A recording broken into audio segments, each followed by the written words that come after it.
Hi everyone. Now, looking back at how you all did on the assessment, and you all did it very well, it brought to my mind that there were three key areas that were causing difficulty. The first area was when you came out of the tyre across jump 8 and then having to bring around for jump 9 to get in the tunnel. You all managed that really well, getting the turn in.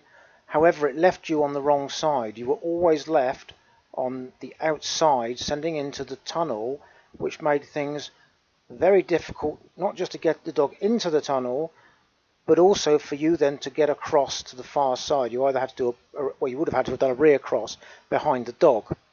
How could we have done it different? Well, let's look at it again. As you're coming across here to 8, you get into position to send the out to the back of the jump, and then as the dog is committed to going on that turn you've told it, keep focus with it, call it into you, and notice how I've stepped back, which now means I'm on the inside of that curve to push into the tunnel, which means that's given me an extra 6 foot of room to get across to the exit of the tunnel for when the dog comes out. For obvious reasons, I'm not going to do the running. Allie's going to try and do it with Blue. As you can see, it's difficult to get him ready, so over 8, send him out for 9, and as he goes out, she's moved position now to get in the best position there for that tunnel. Okay, hopefully you all got that.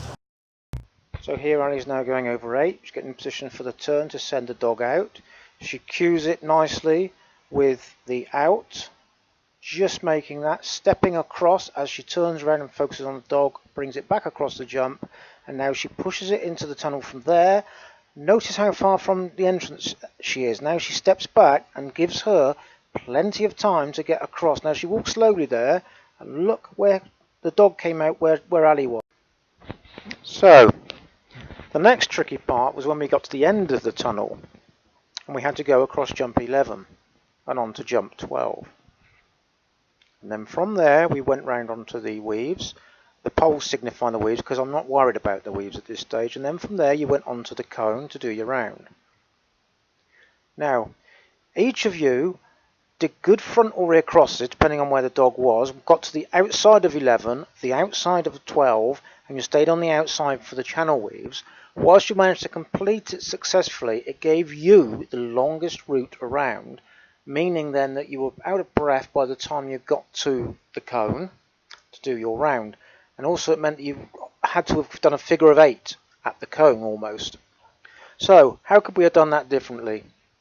Well, if you notice when Allie came to the exit there, she had herself in such a good position ahead of the dog that she could now get to behind this jump 11 here, which means she's got a straight line with the dog.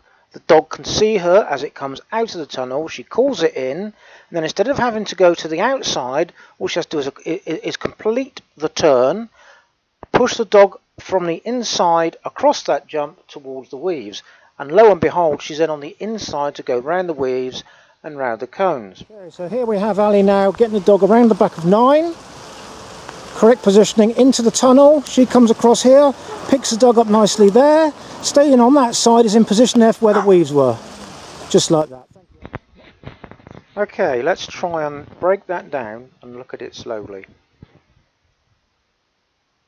Here we are, we see Allie now, she's simulated coming over 8, around 9, steps across, picks the dog up into 10, which we've already looked at.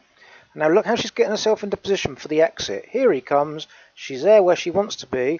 Because of where Allie was stood, Blue saw her and checked his pace, so he didn't come over there so hot that he missed 12. And she took him nicely. So now being on this side, coming around there towards the cone for your round, you're on a better line. You can see the cone there, and that's where the plank was. So what you really want to be doing is sending the dog from as far a distance as you can. Now it does take a lot of practice to get that right, and so ideally you could get into that position at the start of the plank just here. So your dog's then working almost remotely, you call it in, onto the plank, get your touch, and off you go, and then it's done. So let's have a look at how we would do this. Okay, Allie is now running with Casper. There you go. and he's done it quite nicely. So she didn't get quite as far as the ideal position, but it's quite difficult when you've got 4 dogs all trying to do it at once.